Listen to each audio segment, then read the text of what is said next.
रघुपति राघव राजा राम, पतित पावन सीताराम। रघुपति राघव राजा राम, पतित पावन सीताराम। आपल्या ठिकाणी जे काही सद्गुण दिलेले असतील, कोणालाही दिले नाही तसं नाही, ते जे दिलेले असतील ते केवळ परमेश्वरानं आपल्या उद्धारासाठी दयेपोटी दिलेले आहेत. आपण दयेपोटी कोणाला काय दिले मला माहीत नाही, पण परमेश्वरानं दयेपोटी दिले, कारण उद्धाराची वाट फक्त तिथूनच आहे. आणि सद्गुणांच्यात सुद्धा ती नाही, सद्गुणातून जाते, पण सद्गुण शुद्ध झाल्यानंतर जाते. आणि सद्गुण शुद्ध झाल्यानंतर मनुष्याला तर गुण तर आहे, शुद्धता आहे. एक साधा अगदी स्वयंपाकाचे फार चांगला स्वयंपाक करता येतो. आता हा सद्गुण नाही का, एक माणसाच्या ठिकाणचा अगदी मूलभूत गरजेचा गुण. उत्तम करता येतो, पोषण होतं की नाही होतं, उत्तम करता यायला कौशल्य लागतं की नाही लागतं, शिकला का नाही शिकला, पण शिकले एवढी बुद्धी दिली की नाही ती कोणी दिली, हे सांगणारा कोणीतरी भेटला, कोणीतरी करून घेतलं, ते ज्यांनी करून घेतलं तो आपल्याला लाभला, हे कोणी लावला, आपण आणला नाही, तो कोणीतरी लावला. शहरातला सांगणारा भेटला असेल, शेजारी असेल, आपल्या घरातला कोणतरी, काय बाजूचं नातेवाईक असेल, कोणीतरी असेल, त्यांनी ती विद्या दिली. ही साधं त्या स्वयंपाक करून जगण्याच्या विद्येबद्दल चालेल, तर ते त्यांनी दिलं, हे बरोबर. आता इथपासून म्हणजे आपल्या स्वतःची तर सोय झाली, पण त्याच्याबरोबर दुसऱ्याची सोय झाली, ती करता यावी म्हणून हे गुण दिले, असं लक्षात ठेवून त्याच्याकडे बघणं वेगळं, आणि ये पचन्ते आत्मकारणात ते वेगळे. जे फक्त चांगल्यात चांगलं करून स्वतःला खायला घालतात ते त्यांचं नव्हे. म्हणजे तिथे पुन्हा चांगलं असलं तरी परत एक अडथळा आहे, मध्ये सद्गुणात सुद्धा एक अडथळा आहे. आता ते जे गीतेत म्हटलं, ये पचन्ते आत्मकारणात, ते नाही, ते स्ते नयव सहा पुढे चांगलं स्वच्छ सांगितलेलं आहे, तर तसले त्यांना नाही चालत. ते जे लोकांसाठी, आता हा चांगला येतोय ना, पण तो कोणाच्या तरी मुखी चांगल्या लागू दे ह्याच्यासाठी करणं हे वेगळं. तो देता येऊ दे, त्याची सुद्धा काय तो तृषा शांत होऊ दे ह्याच्यासाठी करणं वेगळं, आणि स्वतःसाठी करणं वेगळं. म्हणजे गुणातच चाललं हे, पण पुढचा प्रवास अजून सद्गुणाचा पुढे काय आहे, तर हा आहे हा दुसऱ्यासाठी. आता हा दुसऱ्यासाठी करताना समजा स्वतःसाठी केलं तर एक चांगलं झालं, तर त्याच्याबरोबर एक चांगलं झालं याचा समजा मला वाटलं की मला चांगलं येतं आहे की थांबला परत एकदा, सद्गुणातूनच वाट पुढे जाते. आता तो वाईट येऊन तर होणारच नाही, हे तर नक्कीच आहे, का तो मनुष्य स्वतःसुद्धा खाऊ शकणार नाही, पण त्याच्याबरोबर चांगलं येते म्हणून स्वतःही खाऊ शकतो, दुसऱ्यालाही देऊ शकतो. पण मला यायला लागलं चांगलं, हे आलं की आलं तिथे गडबड. म्हणजे तिथून भगवंताकडे जायची वाट अडली, तुमची व्यवहाराची वाट चालू आहे, व्यवहाराला काय वाटते, लोक वा छान छान छान, ते ठीक आहे, पण त्याच्याबरोबर त्यातून पुढे गेला, ते जर तिथे नाही अडथळा आला तर आता तो अडथळा येईल का नाही हे कोणाला कळेल, अडथळा आहे का नाही हे कोणाला कळेल. एक तर गुरु असेल कळेल, नसेल तर सावधान असेल तर कळेल. सावधानपणे सुद्धा मार्ग आहे, विवेक हाही मार्ग आहे, शरणागती हाही मार्ग आहे, दोन्ही मार्ग आहेत. ज्याला ज्या मार्गाने जाण्याची ठेवण आहे त्या मार्गाने त्यांनी जावं. मग आता हे चांगलं केलं, हे चांगलं झालं, हे झालं. आता ह्याच्याबरोबर ते दुसऱ्यासाठी झालं, हे झालं, पण माझ्याकडून चांगलं झालं म्हणून झालं, हे आणखीन एक टप्पावर आहे, हे भगवंताकडे नेईल. म्हणजे सद्गुणसुद्धा हा सद्गुण एक साधा व्यवहारातला गुण आहे, तर तो शुद्ध झाला तर भगवंताकडे नसतो. कारण आता हे चांगलं झालं आहे, त्याच्यासाठी कष्ट वगैरे ते सगळं आधीचं आलं, ते सगळं आहे, तरीसुद्धा ते घेतल्यानंतर जे झालं ते चांगलं झालं, त्यांची कृपा होती म्हणून झालं, किंवा त्यांनी सांभाळलं म्हणून झालं, काय जे झालं ते त्यामुळे झालं, ही जी भाव, हा जो भाव आहे तो माणसाला त्या सद्गुणातून पुन्हा शुद्धीकडे नेतो. तो सद्गुण आहे, एक चांगली विद्या आहे, तर ती शुद्ध झाली तर ती तिथे नेलं त्याने. नाहीतर मला ही विद्या आली, इथे मनुष्य अडकला, तर त्याच्यासाठी ती विद्या आली, ती त्यांनी दिली म्हणून आली, आणि ती त्यांनी वापरायसाठी दिली. ह्याच्यात आणखीन एक मनुष्य टपावर गेला की हे मी माझ्यासाठी नाही, मला नाही राहिलं तरी चालेल, त्याला राहू दे.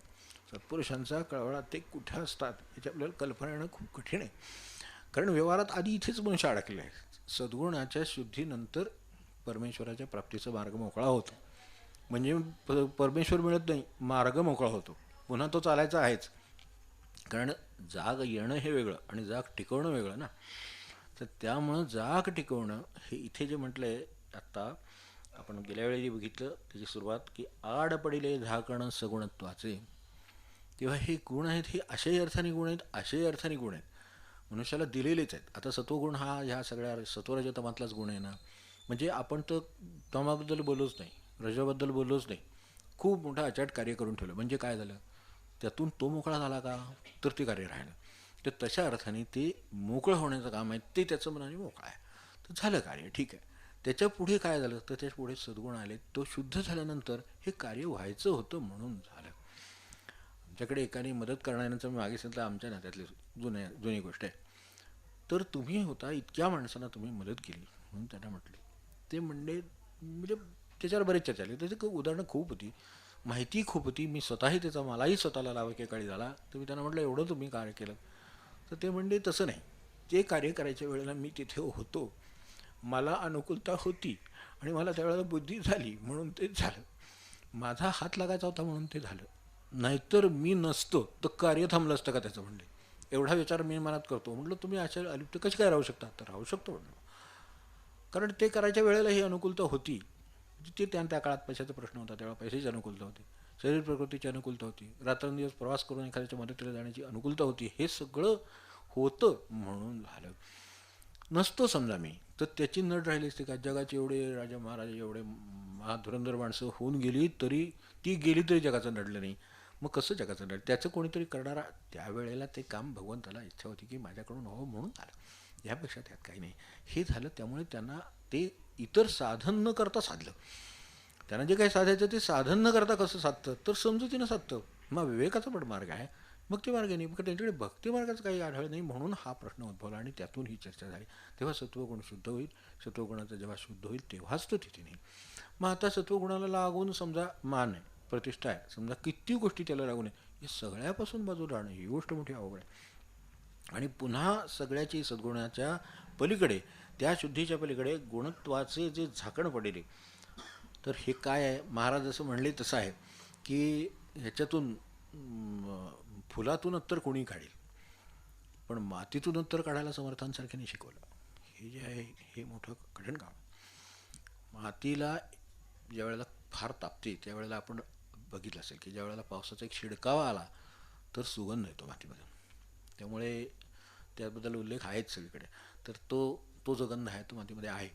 तर मातीतून अत्तर काढणं वेळा, हा मातीतून सुगंध येतो नुसता, तो नव्हे. मातीतून अत्तर, फुलातून अत्तर काढतात नाही लोक, मग त्याचा जो सुगंध आहे तो फुलातून काढणं सोपं आहे, कारण त्याच्यामध्ये मूलभूत तो आहेच.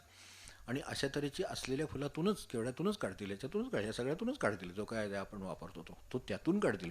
पण मातीतून अत्तर काढायला म्हणजे थोडक्यात म्हणजे प्रपंचातून परमार्थ मिळवायला, देव मिळवायला समर्थांसारख्याने शिकवलं, किंवा ह्या सत्पुरुषांनी शिकवलं की हे आहेच, हाच प्रपंच आहे, पण त्यातून देव तो निर्माण कर. आता मातीतून अत्तर काढ म्हणजे काय आपल्याला जमायचं मला सांगा.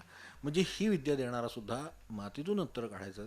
तसं हे ह्या सगुणत्वातून हे पडिले झाकणं सगुणीचं दाविले निर्गुण. आता सगुणान माणसाला निर्गुण दाखवायचं म्हणजे त्याची क्षमता, किंवा मी म्हणतो एका बाजूने भगवंताच्या क्षमतेचा प्रश्नच नाही, गुरुच्या क्षमतेचा प्रश्नच नाही, पण जे मूळ ज्याच्यामुळे झाकण पडलं त्याच ठिकाणी तिथेच ते दडलेलं आहे हे दाखवण्याची जी विद्या असेल. म्हणून आपल्याकडे अपराविद्या दोन्ही शिकायला सांगितलेल्या आहेत. प्रपंच चालवायला ही विद्या शिका, पण त्याच्याबरोबर परमार्थ मिळवायला तीही विद्या शिका. द्वे विद्ये वेदितव्ये, दोन विद्या शिकायच्या आहेत. त्याच्यातली प्रपंचाची विद्या तर शिकायचीच आहे. शरीर तंदुरुस्त पाहिजे, हे पाहिजे, नोकरी पाहिजे, पैसा पाहिजे, सगळं पाहिजे, पण त्याच्याबरोबर अपरा दोन्ही विद्या पाहिजेत. पराविद्या ही माणसाजवळ असेल तर समाधान टिकेल, अपराविद्या असेल तर समृद्धी टिकेल जास्तीत जास्त. ते सुद्धा मनुष्य यशस्वी झाला, त्याला सगळ्यांनी साथ दिली, तर नाही दिली तर ते पण नाही मिळणार. म्हणजे तिथे सुद्धा पुन्हा हे सगळ्या पराविद्यामध्ये ती विद्या सांगितली. गुरु देतो ती ही पराविद्या देतो. तो म्हणतो हे काम आहे, हे तर काम आहेच, तो प्रश्नच नाही. मनुष्याला जसं अन्न घातल्यानंतर मग आपण त्याला छंद लागत असेल तर मना नाव घ्या म्हणून, ते बरोबर, पण ते छंद लागण्याला त्याच्यात प्राण असला तर, त्याच्या ठिकाणी तेवढी शक्ती असली तर, म्हणजे आधी त्याला अन्न पाणी देण्याची व्यवस्था करायची, मग तुम्ही नावात सांगा. कारण अन्न पाणी एकदा पोटात गेल्यावर मनुष्य काय करेल काय सांगता येते. सत्वरजमध्ये मजाचे अंगी, याचं कोणी जगी वाया गेला, आपल्याला तो कोणी सांगितलं हे सगळं होतं म्हणून तो वाया गेलो. ते सगळं आहे. म्हणजे हे असलं म्हणजे ते होणार आहे असं नाही आहे. हे असलं तरी पुन्हा शुद्धता, सावधानता, ती सगळ्या गोष्टी लागणार. ते भगवंताचे गुण आहेत. तर त्यामुळं पूर्वप्राप्त निधान आहे, जवळी असोनी चुकले जाणं, त्याला कारण गुणत्वाचे, सगुणत्वाचे पडले झाकणं. सगुण झालो म्हणून आता इथे आपण समजा सगुणामध्ये साध्या भाषेत बोलू, सगुणामध्ये वावरतो आहोत म्हणून इथून 1 मैल जायचं आहे किंवा इथून देवाला जायचं आहे, तर मला चालायला किती वेळ लागेल ह्याचे काही प्रमाण. एक समजा इथून 5 मिनटावर वेळ, तर 5 मिनटं कोणाला लागतील, कोणाला 4 लागेल, कोणाला 3 लागतील. पण इथे बसला आणि तिथे गेला असं तर काही शक्य नाही. शेवटी सगुणात आहे म्हटल्यानंतर सगुणाच्या मार्गाने तो जाणार. तेवढ्या त्याचं काय, त्याचं वेग असेल त्याप्रमाणे तो 2 मिनटात जाईल, 5 मिनटात जाईल, रेंगाळत जाईल, त्याची प्रकृती आहे त्याप्रमाणे जाईल, हे सगळं जाईल. सगुणत्वाचं झाकण आहे, शेवटी सगुणात बांधलं गेले ना, म्हणून त्याच्यावर ही बंधनं आली. तो निर्गुणात आहे म्हणून भगवंत कुठेही आहे, आम्ही कुठेही आहे असं नाही आहे. म्हणजे मनाने कुठेही असतो ते सोडा, पण आपण कुठे ते तर काय कुठेही असतो, ते बसले जागी. पण तसं नाही, प्रत्यक्षात ह्याच्यात जायला त्याला त्याचा खर्च आहे, त्याचं जाणं येणं आहे, त्याला कष्ट आहे, त्याला वेळ आहे, हे सगळं आहे. हे सगुणत्वाचे झाकण आहे. आता हे सगुणत्वाचं जे काम आहे ते कुठे जायचं हे त्याच्यावर अवलंबून आहे. तर मला भगवंताकडे जायचं आहे, हा ज्याचं ध्येय ठरलं त्याचं ध्येय ठरलं. महाराज म्हणतात की आपलं काम का होत नाही, तर माझं ध्येय ठरत नाही म्हणून. ध्येय ठरणं ही गोष्ट 50 नाही, 60 नाही, 70 झाली तरी सुद्धा माणसाचं ध्येय ठरलं नसतं. तो कसा सुरक्षित मी राहीन ह्याच्या चिंतेत असतो साहेब. सुरक्षितता हे माणसाचं ध्येय नाही. या अर्थाने, ज्या अर्थाने आपल्याला सुरक्षित राहायचं आहे तसं इथे जगात सुरक्षित काही नाही. ते 2 वर्षाच्या बाळाचे, 10 वर्षाचे, 20 वर्षाचे, 50 वर्षाचे, कुठल्याही क्षणी एक टिचकी वाजवली की संपलं त्याचं तिथे. कसली सुरक्षितता आहे त्याची विचारच करू नका. भगवंत आहे हे खरं, तो मला कसा मिळेल हे खरं, त्याचा मार्ग पाहणं हे खरं. म्हणून ते झाकण बाजूला करून आहे इथेच तुला ते मिळेल हे जे सांगणारे आहे ते सगुणीच दाविले निर्गुण भ्रमाचे फेकोनी झाकणं. कारण का, या सगुणामुळं आपल्याला त्याचे गुण लागल्यामुळे आपल्याला ते असं वाटतं. म्हणजे आता समजा एक साधन आहे, किती वर्ष लागतील वगैरे असे प्रश्न झाले, हे विचारतात की नाही लोक, किंवा किती एवढा जप, 3.5 कोटी जप झाल्यावर आता महाराजांची वाक्य उचलायची आणि इकडे तिकडे ठेवायची, हे कटपेस्ट करण्यात काय अर्थ नाही. तर ते तसं जे आहे ना, त्याच्यामुळे 3.5 कोटी देवाचा अनुभव येईल. आम्ही 3.5 कोटी होताला, आता अनुभव अजून काय आला, अजून अनुभव काय आला नाही. आमचं म्हटलं मोजताना तो चुकलं नाही ना तुमचं काय, कारण महाराजांचं काय चुकलं. ज्याला त्याला ज्याच्या त्याच्या देवतेचा अनुभव येईल असं म्हणले. त्याने असं नाही म्हणलं एक उदाहरण झालं म्हणून. ज्याला त्याला ज्याच्या देवतेचा अनुभव. आता त्याची देवता तरी 3.5 कोटी होईपर्यंत कायम होती का? ज्यानं तो त्यावर स्थिर होता का? त्याची ती तळमळ कायम होती का? तर हे सगळं व्हायचं ना. नाही तो बाजाराला निघालाय, आणायला निघालाय, मंडई पण वाटेत जाता जाता भेटला, तिथंच थांबला. आता त्या मंडईन देवानीन काय करावं पण असं का, ते तिथपर्यंत पोहोचलंच नाही. तर वाटेत किती आकर्षणं लागले, किती गोष्टी लागल्या, कशात खर्ची पडलं. साधन खर्ची पडतं नाही का, तसं साधनसुद्धा खर्ची पडतं शेवटी. तर अशी काही आशा बाळगली तर साधन खर्ची पडतं. म्हणून ते काही न पडता ते ध्येय म्हणून ध्येय ठरत नाही आणि त्याची आस लागत नाही. आता ती ध्येय आणि आस हे सगळं इथेच आहे ना, आपल्याजवळच ना. ध्येय काय कुठून बाहेरून येतं, कुठून नाही येत हे सांगणारे सांगतात. पण शेवटी आपल्यालाच हवे, आपण असे आपण तसं आपल्यातच आहे, तिथे सापडेल. मग हे ज्यांनी सांगितलं त्यांनी मातीतून अंतर काढल्यासारखे आहे. कारण याच ठिकाणी, याच देहामध्ये हे सगळं परिवर्तन आहे. आणि त्यांच्याकडून आपल्याला इतकी अनुकूलता आहे की आम्ही कमी पडू. अनुकूलतेला कमी पडत नाही, भगवंत कमी पडत नाही. कमी इकडं पडेल, तिकडं नाही पडणार. कारण तिकडं काही कमी नाहीच आहे, तिकडे एवढी दयाळूपणा आहे की त्याला ते आपल्याला, म्हणून म्हटलं ना, भगवंताचं किंवा सत्पुरुषांचं अंतःकरण कळणं ही गोष्ट आवडते. ज्याला ते अंतःकरण कळलं तो भगवद्रूपच होईल. आपल्याकडे आता हे आता होत गेले, त्यांचं स्वामींचं आपण वाचलं असेल. एक दिवशी अचानक बाहेर, आता त्या दानपेटी वगैरे ठेवलेली असते, आश्रम आहे, हे आहे, त्याचं वास्तव्य आहे, सगळं आहे. आता त्या दानपेटीत एक दिवशी त्यांना त्याच्याशी काही देणं घेणं नाही. ही माणसं मूठ ओढली तर हे सगळं देणारी आहेत. तर असं असून एक दिवशी आपल्या जवळच असायचं म्हणले, ती दानपेटी तेवढी जरा आजरी कर हां, म्हणजे कधी संध्याकाळी, कारण ती भरलेली असायची, रिकामी करून ठेव तेवढी जरा काढून, आणि एक कर मात्र थोडे पैसे त्याच्यात ठेव. हा काय प्रकार आहे? ती म्हटली ही एवढी त्याला आता सर्वसामान्य माणसाच्या बहुतेक हे पैशात अडकले कुठचं. आपल्या शंका जास्तीत जास्त देहबुद्धीचे पडलेले झाकणं हे जे आहे ना सगुणत्वाचे, ते असं आहे. तर आम्ही ज्यात अडकतो त्यात ते अडकतात असं आपल्याला वाटतं, कारण आम्हाला अडकायची सवय आहे. त्यानं ती तशी असेल की काय, मी हिने कधी आजपर्यंत पैशाला हात लावला नाही, कधी त्याचा विचार केला नाही. ही माणसाने एवढ्या सिद्धीचं वयस आहेत तरी त्यांनी त्याचं काही केलं नाही. म्हणजे आज असं हे काय म्हणतायत, ही शंका त्यांना नाही आली. पण एवढं मात्र वाटलं की कधी पैशाच्या त्या पेटीचा विचार केला नाही, आणि आज हे सांगतात. आणि परत वर हे सांगतात थोडं ठेवा, राहू दे, अगदी एकदम रिकामी करू नको, थोडीशी असू देत 4 पैसे, आणि तू उरले पैसे मात्र काढून घे. आज सध्या काय 2 वाजता काय त्यांची बंद करायची वेळ असेल त्यावेळेला ते सगळं झालं, ते पैसे काढून घेतले. रात्र गेली, ह्याना काय ते चैन पडणं नाही, काय झालं ते काय सांगतीलच कधीतरी. कारण शेवटी ते आपापल्या वेळेला बरोबर आपल्याला काय सांगायचं ते सांगतात. तर रात्रीच सकाळी उठतो तोपर्यंत ती पेटी चोरीला गेली होती. तर ते म्हणले ह्यांनी पैसे तर वाचवले, हे तर बरोबर. मग हे म्हणले अहो ती पेटी म्हणून तुम्ही ती काढून घ्यायला सांगितलं का? हो. मग तुम्ही त्यात ठेवायला कशाला सांगितले? ते म्हणले जीवाचा धोका घेऊन जो येतो आपल्याला सत्पुरुषांचं कळू दे आता करणं एवढ्यासाठी म्हटलं.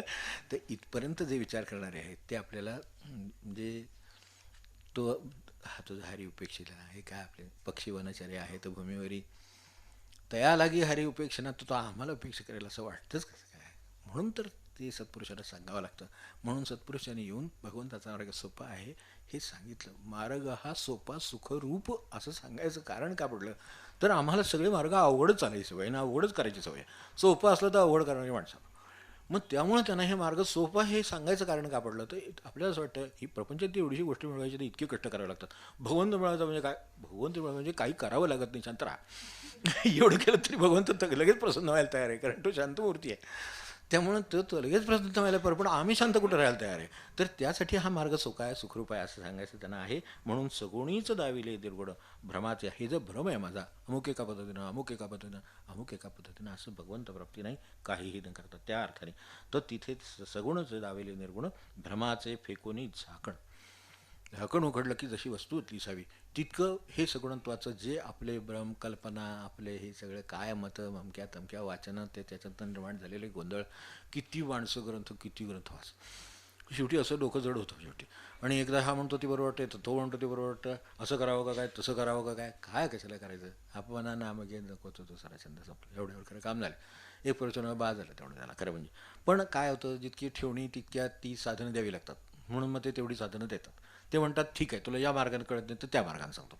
एखादं तर्कनिष्ठ मला पटवून द्या, ठीक आहे तुला पटवून देतो. आता ते पटवून देण्याचा हा कार्यक्रम करतात. एखादा म्हणतो तुम्ही सांगा मी ते करतो, ठीक आहे त्याला त्याचा मार्ग.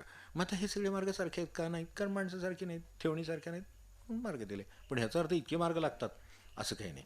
मला काय जमत, तुम्हाला काही जमत नाही एवढं फक्त लक्षात ठेवा बस. मला काय जमत नाही, ज्याला जमतंय तो करणारच आहे ना, असं काय करता. पण मला जमतंय म्हटलं तर मग त्यांनी काय करावं, तो म्हणतो तुला जमतं तर तू कर. आता जे ज्याची मग अशी सांगितलं तशी काळजी घ्यायची, ज्यांची तयारी आहे. पक्षी वनचरे काय त्यांनी कुठं पेरलं आहे म्हणून तरी बघायचं. म्हणजे आपण शेतकरी मनुष्य म्हणतो बाबा एवढं मी पेरलं आहे, किती उगवते कोणास ठाऊक, किती आणि पीक येते कोणास ठाऊक, हे त्याला चिंता लागली. त्यांनी काय पेरले म्हणून त्यांनी चिंता करायची आणि कशी करायची मला सांगा. कशी नाही, सकाळी उठलं की ते त्यांच्या कामाला लागतात, त्यांची व्यवस्था कुठेतरी असते, कोणीतरी तांदूळ ठेवलेले असतात, कुठेतरी काहीतरी असतं, झाडावर असतं, फळावर असतं, कशावर त्यांची व्यवस्था लागलेली आहे. या अर्थाने उपाशी राहायला म्हणून गेला असं होत नाही कधी. आम्ही इतकी कष्ट करून पुन्हा आम्हाला वेळेला मिळेल याची गॅरंटी नाही आणि मिळालं तर खाता येईल याची गॅरंटी नाही. तर त्यामुळे इतकी आपली परिस्थिती ती फक्त ह्या सगुणातच दाखवली. त्याचं जे झाकण पडलं आणि त्यामुळं जे भ्रम निर्माण झाला, साक्षात्कारे समाधान दिधले तुम्ही, हे आम्हाला साक्षात म्हणजे आम्हाला पटेल किंवा आकलन होईल अशा पद्धतीनं. साक्षात्कार म्हणजे समोर काहीतरी आता उभं राहणार, आपण नमस्कार करणार, मग ते आपल्याला विचारणार तुला काय हवं आहे, या काही होणार नाही. मी आपलं उगाच तो म्हणा म्हणजे मी काय म्हणा, म्हणजे मी तर काय दिशाभूल करत नाही म्हणतो. असलं काही उभं राहून वगैरे आपल्याला काय साक्षात्कार होणार, किंवा आपण रात्री झोपलो की ते एकदम काही होणार नाही. आपण झोपलो की उठणार, उठावंच लागणार. तर त्यामुळे कारण आपण नाही उठलं, लोक उठत तुम्हाला झाली वेळ आता 7 वाजले 8 वाजले तर उठा, तर ही शेवटी हेच होणार. तर ह्यातलं काय होणार नाही. किंवा आपण असे दर्शनाला निघणार एकदम भगवंताचं स्वरूप वगैरे काही नाही, आपल्या इथं आहे, फक्त आपल्याला तिथे आहे याची जाणीव होणार आणि आपण त्याप्रमाणे आपल्याला आनंद होणार. तर काय जी वस्तू आहे तर तिला गुण येणार त्या अर्थाने. इथे ज्या अर्थाने गुण आहेत त्या अर्थाने एक फूल आहे तर त्याच्यात सुगंध आहे, तर आता वेगळा आता त्याच्यात सुगंध आपण निर्माण करणार, मग तो बघणार, मग तो आहे का नाही खात्री करून घेणार, काही नाही. जाता जाता माणसाला फुलाचा सुगंध येतो. कसा येतो, त्याच्या ठिकाणी तो असतोच. तसं आपल्या ठिकाणचा भगवंत आपल्या ठिकाणी याची जाणीव झाली की भगवंताचे जे गुण आहेत सच्चिदानंद ते सगळं गुण आपल्याला अनुभवाला येतात असं त्यांना म्हणायचं आहे. तर म्हणून जवळी असोन चुकले ते का, जवळी असोन चुकले जाणं, आड पडेले झाकण सगुणत्वाचे त्यामुळं भ्रम निर्माण झाला. म्हणून सगुणीच दाविले निर्गुण भ्रमाचे फेकोनी झाकण, साक्षात्कारे समाधान दिधले तुम्ही, दया उपजोनी पोटी. मग अशी सुरुवातीला म्हणतात दया उपजवणी पोटी. आता ज्याची चोराव सुद्धा दया आहे, आपण हे पुरुषांचं बघितलं, भगवंताचे काय दयाचं स्वरूप असेल. दया उपजवणी पोटी ईश्वरे मानव हितासाठी दिधली जी निधान पेटी, तीच सद्गुणांचं दुसरं काही नाही. ती आपल्या हाती दिली, आपल्याला तिची जागृती राहून ती टिकून आपल्याला पुढे जाता येवो. आणि हे येण्याचे जे मार्ग असतात ते असेच असतात की सतत, म्हणून श्रवणासारखं साधन नाही म्हणून श्रवण करतो, यापेक्षा त्याच्या वेगळ्या कुठल्या कारणासाठी श्रवण नाही. यासाठी श्रवण आहे की मला आत्तापर्यंत कळलं ते ताजं राहावं आत्तापर्यंत कळले त्याच्यातल्या काही त्रुटी असतील त्या दूर व्हाव्या. जे कळलेलं आहे ते टिकवायचं आहे, त्याच्यासाठी त्याचं मला आचरणाचा मुद्दा कळावा, तर ह्यासाठी सगळं हे श्रवण आहे. तर ते साधन आहे आणि म्हणून ते साधन ज्यांच्या संगतीत राहतं तिथं राहावं. 86 पद 108.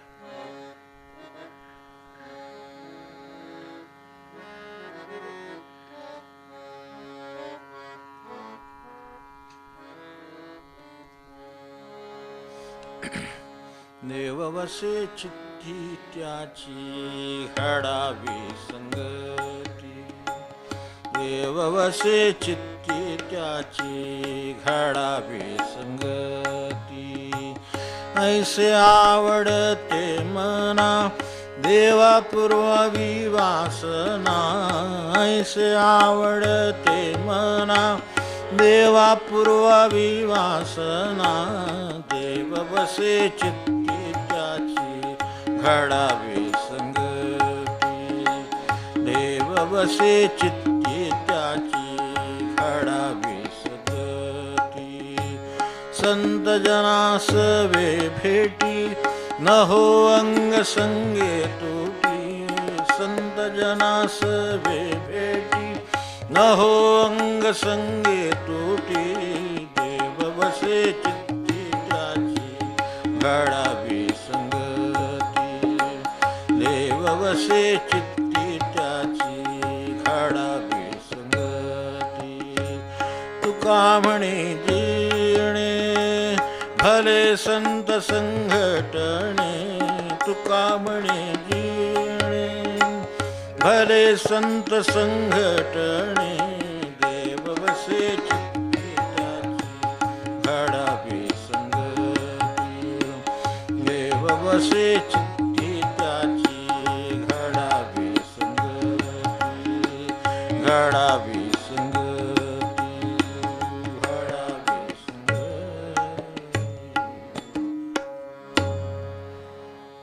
जानकी